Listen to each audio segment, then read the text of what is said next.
అన్నారండి చెప్తారు.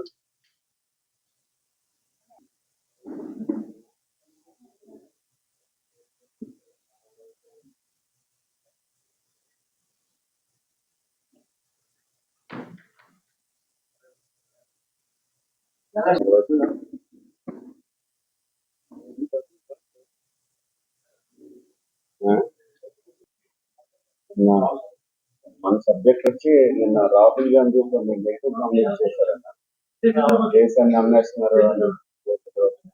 అది ఓకే,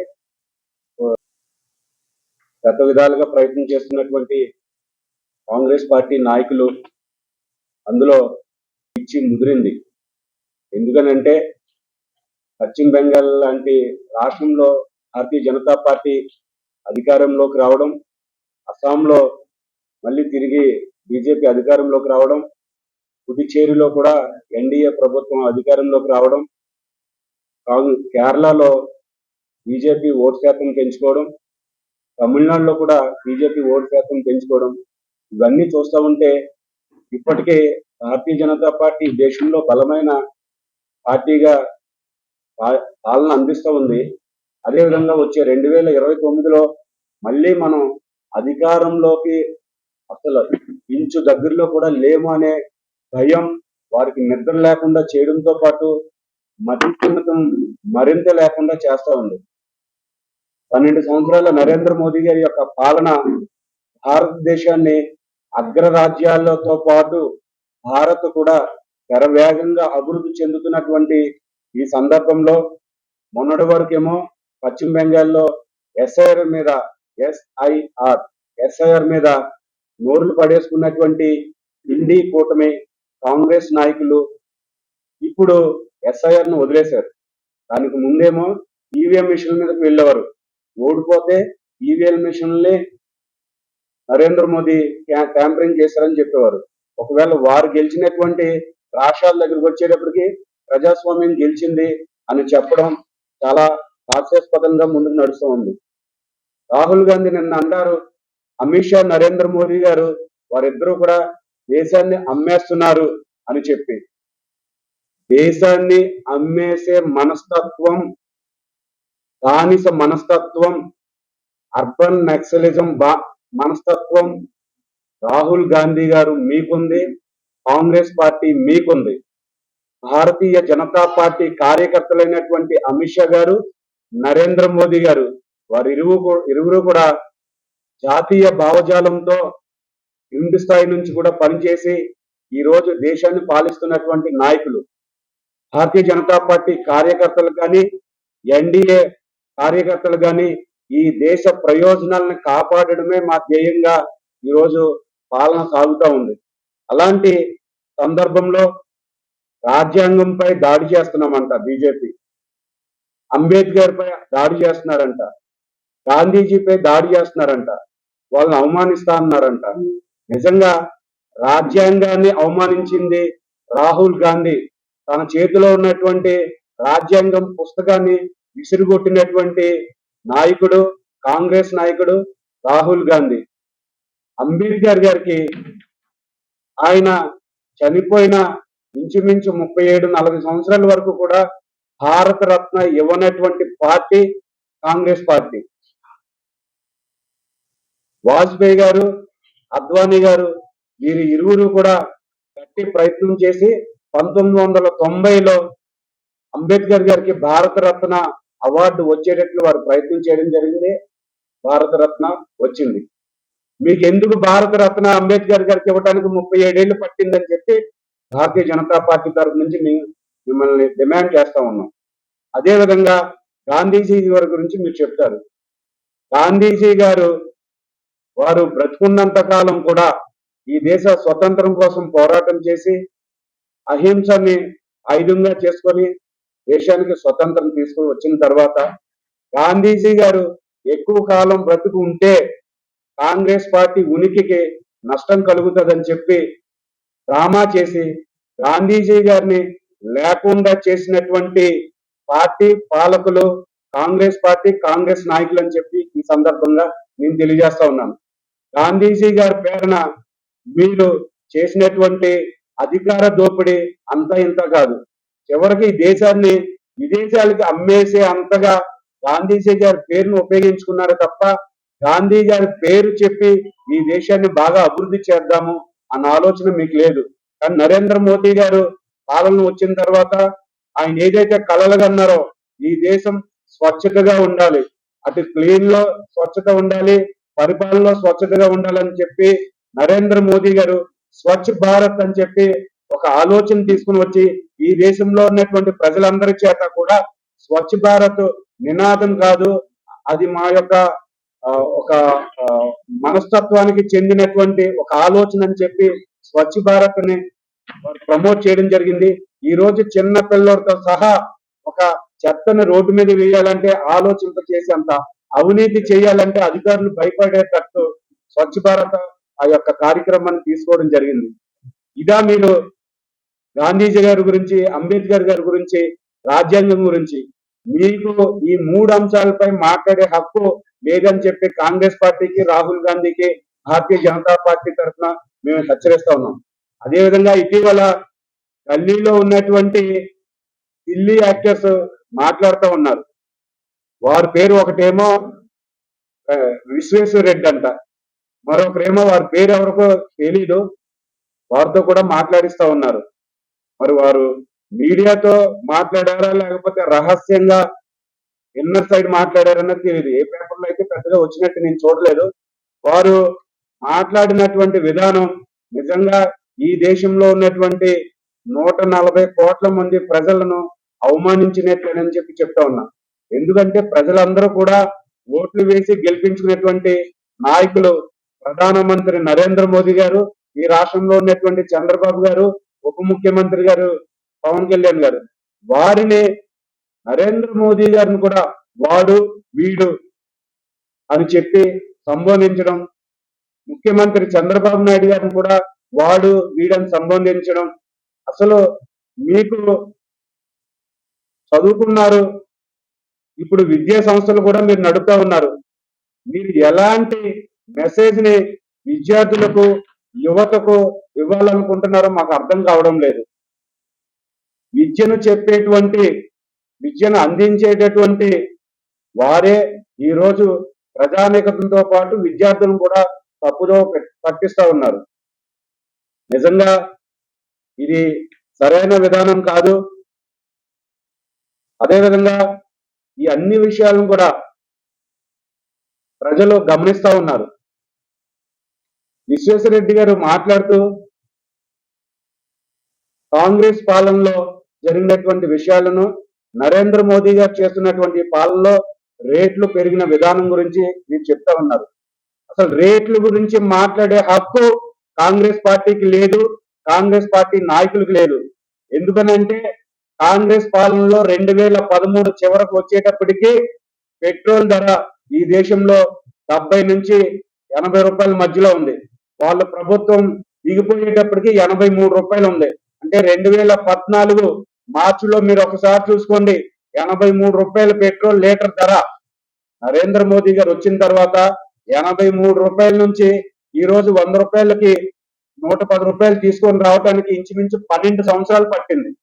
ఈ 12 సంవత్సరాల్లో కూడా దేశం యొక్క ఆర్థిక అభివృద్ధి ఏ విధంగా అభివృద్ధి చెందిందో మీ అందరికీ తెలుసు, ప్రజలందరికీ తెలుసు. అదేవిధంగా ఎల్పిజి గురించి మాట్లాడుతూ ఉన్నారు. 2004లో వాజ్పేయి గారి యొక్క పాలనలో ఎల్పిజి ధర 280 రూపాయలు. అదే కాంగ్రెస్ పార్టీ పాలన సాగుతున్న టైంలో ఒకనొక ఆ సమయంలో 1240 రూపాయలకి మీరు సిలిండర్ ధర అమ్మారు. ఎన్నికల దగ్గరకు వచ్చేటప్పటికి మరి ఓట్ల కోసం అని చెప్పి భయపడి కొంచెం రేటుని మీరు తగ్గించడం జరిగింది. ఈ రోజు నరేంద్ర మోదీ గారి యొక్క పాలనలో మొన్నటి వరకు మనం 960 రూపాయలకు మనం ఇవ్వడం జరిగింది. ఇప్పుడు ఈ దేశంలో ఉన్నటువంటి కొన్ని అభివృద్ధి అంశాలను మనం తీసుకోవడం కానీ, ఆ పక్క ఇరాను, అదేవిధంగా కొన్ని దేశాల మధ్యన జరుగుతున్నటువంటి యుద్ధం కారణంగా, రవాణా కారణంగా కొంచెం రేట్లు పెంచడం జరిగింది. అదే విషయాన్ని మీరు చెప్తారు, యుద్ధం జరుగుతూ ఉంది కనుక కొంచెం రేట్లు పెరిగినాయి అనేసి. మీరు చెప్తారు బంగారం కొనుగోలు చేయడం ఈ సందర్భంలో కరెక్ట్ కాదు, నరేంద్ర మోదీ గారు మంచి నిర్ణయం తీసుకున్నారు అంటారు. మళ్ళీ ఇంకొక మాటలో మీరు వ్యతిరేకిస్తూ ఉంటారు. వ్యవసాయ రంగంలో మీరు దిగిపోయిన సమయానికి 2014 సమయానికి ఒక 75 కేజీల బస్తా ధాన్యం బస్తా ధర 850 రూపాయలు ఉండేది. ఈ రోజు 1777 రూపాయలు ఒక రైతు ఒక ధాన్యం బస్తాకి తీసుకుంటా ఉన్నాడు. అదే విధంగా మీరు చెప్తారు ఎరువుల ధర పెరిగింది కదా అని అనొచ్చు. ఎరువుల ధర మనం వేసేటువంటి ఎరువు 4 నుంచి 6 బస్తాలు ఉంటాయి ఒక ఎకరానికి. సబ్సిడీ కొంచెం మనం బాగా పెంచినప్పటికీ కూడా రేటు పెంచాల్సిన అవసరం వచ్చింది. 4-5 బస్తాలకి ఎరువు ధరకి మనం రేటు పెంచితే ఇంచుమించు 50 నుంచి 60 బస్తాల సార్వ పంటలో పండే పంటకి ఇంచుమించు 950 రూపాయలు అదనంగా మన మద్దతు ధరను మనం ఇవ్వడం జరిగింది. అది కాంగ్రెస్ పాలనలోనే, నేడు నరేంద్ర మోదీ గారి యొక్క పాలనలో. అదే విధంగా రక్షణ రంగంలో కూడా నాడు కాంగ్రెస్ పాలనలో సైనికుడికి ఎలా పడితే అలా వారికి ఎటువంటి దుస్తులు కూడా అంటే నార్మల్ దుస్తులు ఇచ్చి వాళ్ళకి యుద్ధానికి పంపించేవారు, అక్కడ కాపలా కాయించేవారు. కానీ నరేంద్ర మోదీ గారి కాలంలో ఈ యొక్క పాలనలో బుల్లెట్ ప్రూఫ్ జాకెట్ ఇస్తా ఉన్నారు, బుల్లెట్ ప్రూఫ్ వాహనాలు ఇస్తా ఉన్నారు, హై స్పీడ్ హై టెక్నాలజీకి సంబంధించినటువంటి యుద్ధ జెట్ విమానాలు ఇస్తా ఉన్నారు. అనేక రంగాలుగా ఈ దేశాన్ని అభివృద్ధి చేస్తూ ఉంటే మీరు ఎక్కడ పోటీ చేస్తే అక్కడ కాంగ్రెస్ పార్టీ ప్రత్యేకంగా ఓడిపోతా ఉంది.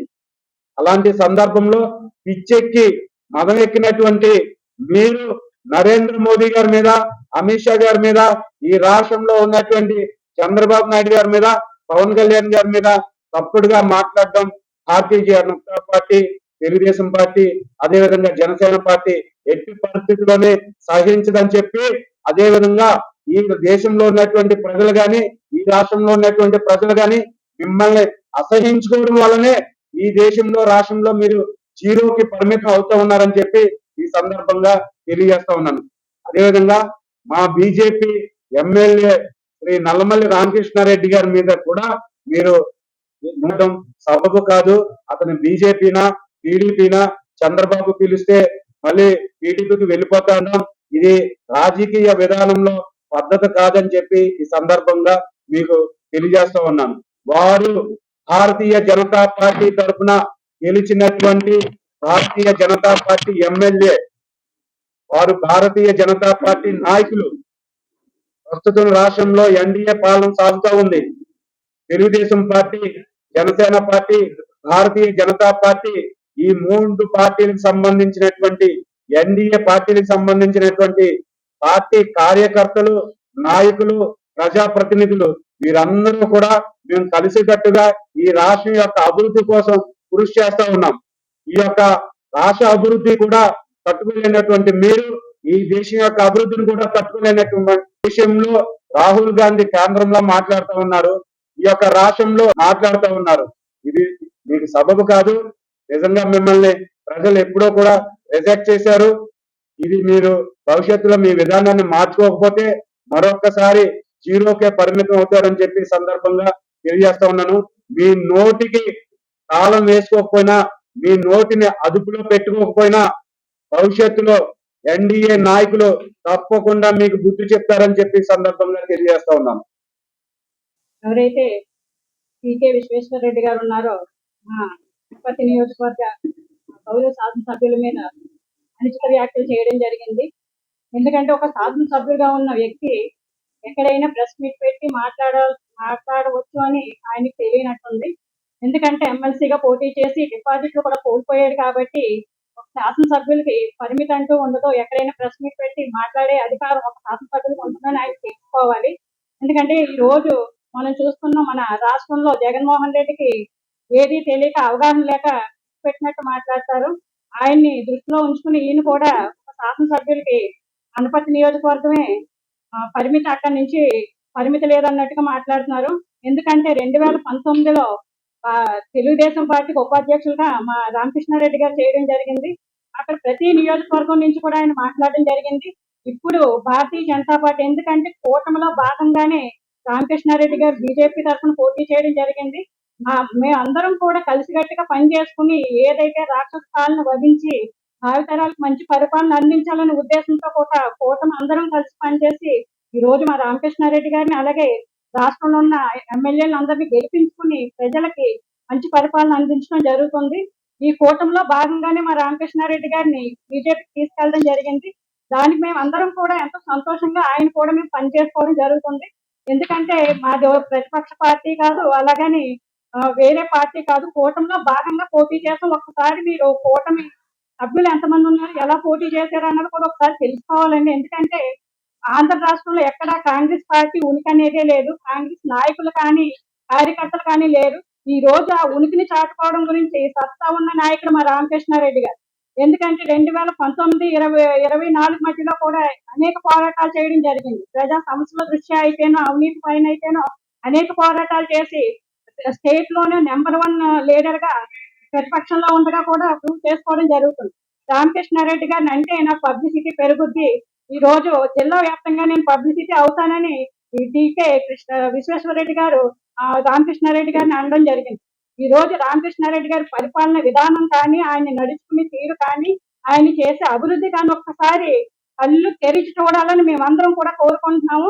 ఎందుకంటే బీజేపీ మన చంద్రబాబు నాయుడు గారే బీజేపీలోకి వెళ్ళమని చెప్పడం జరిగింది. ఈ రోజు మోడీ గారు, అమిత్ షా గారు కూడా ఆయన్ని ఎంతో గౌరవించడం జరుగుతుంది.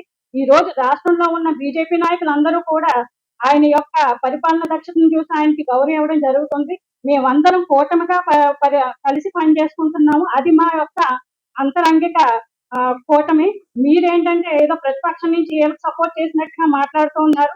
ఎందుకంటే ఒక రోజు చూడండి మీరు, మన ఆంధ్ర రాష్ట్రంలో ఒక్కసారి చూడండి. కూటమి పరిపాలన వచ్చిన తర్వాత గతంలో కాంగ్రెస్ ప్రభుత్వంలో ఉన్నప్పుడు భారతదేశం ఎలా ఉందో ఈ రోజు కూటమి వచ్చిన తర్వాత, అలాగే నరేంద్ర మోడీ గారు వచ్చిన తర్వాత మన ఆంధ్ర రాష్ట్రం నియోజకవర్గాలు ఎలా అభివృద్ధి చెందాయో, డెవలప్ చెందాయో అన్ని మీరు చూడాలని కోరుకుంటున్నాము. అదే కాకుండా మీరు ఒక విద్యా సంస్థ నడుపుతా ఉన్నప్పటికీ పిల్లలకి ఎలా నేర్పించాలి, పిల్లలకి అవగాహన ఎలా కల్పించాలనే ఉద్దేశం లేకుండా మీరే ఏదో గాడు గీడు అనుకుంటా గౌరవప్రదమైన వ్యాఖ్యలు కూడా చేయకుండా ఇష్టాసారంగా మాట్లాడటం జరుగుతుంది. అది మీరు ఎవరిని చూసి నేర్చుకున్నారో తెలియట్లేదు. అలాగే పేరు నాని గారిని అన్నారని మీరు చాలా బాధపడుతున్నారు. ఎందుకంటే మీరు కూడా వైసీపీ ప్రభుత్వం నుంచి వచ్చారు కాబట్టి పేరు నాని గారిని అన్నప్పుడు మీకు బాధ వేసింది. మళ్ళీ మీరు బీజేపీకి చెందిన వాళ్ళ, టీడీపీకి చెందిన వాళ్ళ అని మన రామకృష్ణారెడ్డి గారిని అనడం జరుగుతుంది. ఆయన బీజేపీకి చెందిన వ్యక్తే, టీడీపీకి చెందిన వ్యక్తి, అలాగే జనసేనకు చెందిన వ్యక్తి. మేము 3 పార్టీలు కలిసి పనిచేస్తున్నాం కాబట్టి ఏ పార్టీలో ఉన్నా కూడా మేమందరం కూడా కూటమి నాయకులు, కూటమి కార్యకర్తలు, కూటమి సైనికులు అని మీకు మేము చెప్పడం జరుగుతుంది. మేమందరం కలిసి పనిచేస్తున్నాము. ఈ రోజు మా నియోజకవర్గమే కాదు, ఆంధ్ర రాష్ట్రమే కాదు, కూటమి ప్రభుత్వం వచ్చిన తర్వాత ఎప్పుడైతే మనకి కాంగ్రెస్ ప్రభుత్వం ఏర్పడింది అప్పటి నుంచి జరిగిన అభివృద్ధి, సంక్షేమం కూడా ఈ కూటమి ప్రభుత్వంలో ప్రజలందరికీ తెలియజేయడం జరుగుతుంది. ఈ రోజు మా రామకృష్ణారెడ్డి గారి మీద ఎవ్వరూ ఒక మాట అనడానికి కూడా సరిపోవట్లేదు. ఈ రోజు రామకృష్ణారెడ్డి గారు లాంటి వ్యక్తిని అంటేనే పబ్లిసిటీ పెరుగుద్ది. అలాగని ఈ రోజు రామకృష్ణారెడ్డి గారి మీద అనుచిత వ్యాఖ్యలు చేయడం జరుగుతుంది. అదే కాకుండా ఈ రోజు కాంగ్రెస్ పార్టీ నాయకులు కానీ, కార్యకర్తలు కానీ ఆంధ్ర రాష్ట్రంలో ఎక్కడా లేరు. ఈ రోజు మీరు ఏదో వచ్చి చెప్పి నేను కాంగ్రెస్ పార్టీ అని, మీరు కూడా వైసీపీ నుంచి వచ్చిన వ్యక్తే. అలాగే మీరు ఒకసారి ఆలోచన అనేది చేయాలి. రామకృష్ణారెడ్డి గారు ఏం చేస్తున్నారు, ఆయన పరిపాలన విధానం ఎలా ఉంది, ఏ పార్టీకి అంటే 3 పార్టీల్లో సమన్వయ పాలన ఎలా చేసుకుంటూ వెళ్తున్నారని ఒక్కసారి మా రామకృష్ణారెడ్డి గారిని చూసి నేర్చుకోవాల్సిందిగా కోరుకుంటున్నాను. పత్రికా సోదరులందరికీ నమస్కారం అండి. నేను జిల్లా తెలుగుదేశం పార్టీ సాంస్కృతిక విభాగాల అధ్యక్షుడిని సత్య దేవానందరెడ్డి. ఈరోజు ప్రధానంగా మొన్న తూర్పుగోదావరి జిల్లా కాంగ్రెస్ పార్టీ అధ్యక్షుడు టీకే విశ్వేశ్వరరెడ్డి గారు కొన్ని మాటలు మాట్లాడడం జరిగింది. దాని మీద చెప్పడానికి ఇక్కడ కూర్చోవడం జరిగింది. ఏదైతే విశ్వేశ్వరరెడ్డి గారు అనపర్తి శాసనసభ్యులు నల్లమల్లి రామకృష్ణారెడ్డి గారిని, చంద్రబాబు నాయుడు గారిని, మన రాష్ట్ర ముఖ్యమంత్రి వారిని, ప్రధానమంత్రి మోడీ గారిని వాడు వీడని సంబోధిస్తూ కొన్ని మాటలు మాట్లాడారు. విశ్వేశ్వరరెడ్డి గారు, మీరు జ్ఞానం ఉందా లేదా మీకు అసలు? ఎందుకంటే మాకు ఒక సంస్కారం ఉంది. మా నాయకుడు మూలారెడ్డి గారు రామకృష్ణారెడ్డి గారు, మూలారెడ్డి గారి దగ్గర నుండి సంస్కారంతో మేము రాజకీయాలు చేసుకుంటూ వస్తున్నాం. మీరు విద్యా సంస్థలు నడుపుతూ కాంగ్రెస్ పార్టీ జిల్లా అధ్యక్షుడిగా ఉన్నారు. కాంగ్రెస్ పార్టీకి ఎంతో పెద్దలు జిల్లా అధ్యక్షులుగా చేశారు. ఆ యొక్క పదవికే మీరు బట్ట తెచ్చేలా మాట్లాడారు. రామకృష్ణారెడ్డి గారు ఏమన్నారు, అనపత్తి ప్రెస్ క్లబ్ ఉంది కదా అక్కడ నిన్ను బహిష్కరించారని. అసలు నువ్వు ఏం మాట్లాడుతున్నావా? రామకృష్ణారెడ్డి గారి అంటే ఎవరు? ఈరోజు ఆంధ్ర రాష్ట్రంలోనే భారతీయ జనతా పార్టీ వారు ఎస్ఆర్ కమిటీ చైర్మన్ గా నియమించారు. ఆయన ఒక శాసనసభ్యుడు. రాష్ట్రంలోనే కాదు దేశంలోనే కానీ పత్రికా సోదరులతో కానీ ప్రజలతో కానీ మాట్లాడే హక్కు ఉంది. ఆ జ్ఞానం తెలియకుండా రాజమహేంద్రరావు వచ్చి ప్రెస్ మీట్ పెట్టేటి అని మాట్లాడుతున్నావు. పైగా ఏం మాట్లాడావు? పార్టీ భారతీయ జనతా పార్టీలో ఉన్న చంద్రబాబు నాయుడు గారు ఎప్పుడు రమ్మంటే అప్పుడు నువ్వు వెళ్ళిపోతావని.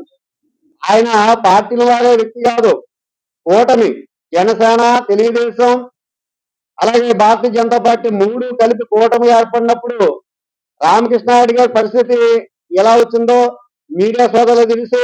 అక్కడ అనపతి నియోజకవర్గ ప్రజలకి, అనపతి నియోజకవర్గం కాదు యావత్ భారతదేశంలోనే కాదు ప్రపంచంలో ఉన్న తెలుగు వాళ్ళందరూ కూడా 25 రోజుల పాటు అనపతి వైపు చూశారు. విశ్వేశ్వరరెడ్డి గారు, నీకులాగా మేము మాట్లాడగలం, కానీ సంస్కారంతో నీకు సమాధానం చెప్తున్నాం. వాడు వీడని మాట్లాడతావా? తల్లి గర్భం అంటావా? మా రామకృష్ణారెడ్డి గారి తల్లి తండ్రి ఆయనకు నేర్పించిన సంస్కారం ఈ రోజు కూడా ప్రజలంతా చూస్తూ ఉన్నారు. సంస్కారం గురించి నువ్వు మాట్లాడతావా? 56 సంవత్సరాల చరిత్ర కలిగిన కుటుంబం మూలాడి గారి కుటుంబం. ఆయన ప్రజల కోసం ఏదైతే చంద్రబాబు నాయుడు గారిని గురువుగా, ఆయన ఆదర్శవంతంగా చంద్రబాబు నాయుడు గారిని, పవన్ కళ్యాణ్ గారిని, మోడీ గారిని తీసుకుని తనకు ఇష్టం లేకపోయినా కూటమి పాలన ఆంధ్ర రాష్ట్రం రావాలనే ఉద్దేశంతో చంద్రబాబు గారి మాట కట్టుబడి భారతీయ జనతా పార్టీ శాసనసభ్యుడిగా ఎన్నికయ్యాడు. ఆ రోజు నుంచి ఈ రోజు వరకు కూడా భారతీయ జనతా పార్టీలో సామాన్య కార్యకర్తగా పనిచేస్తున్నాడు విశ్వేశ్వరరెడ్డి. నోరుందగాలని చెప్పి నీ ఇష్టకరంగా మాట్లాడడంతో మళ్ళీ దక్కడం. నీకు ఇదే చెప్తున్నా, నీకు మీ పార్టీ బంగాళాఖాతంలో కలిసిపోయింది. నువ్వు ఏసారి నుంచి కాంగ్రెస్ వచ్చి అక్కడ పేపర్ మిల్ ఉద్యమంలో నువ్వు చేసిన దాని మీద జగన్మోహన్ రెడ్డికి నీకు సమస్య వచ్చి ఆ వేళ నువ్వు మళ్ళీ కాంగ్రెస్ వచ్చావు. ఈ వేళ వల్ల ఎందుకు వెళ్తున్నావు? జగన్మోహన్ రెడ్డి మెచ్చుకుంటాడు, పేరు నాని కార్పొరేట్ కూర్చున్నాడు, పేరు నానికి సపోర్ట్ చేస్తే జగన్మోహన్ రెడ్డి పిలిచి నీకు సీట్ ఇస్తాడు అనుకుంటున్నామో.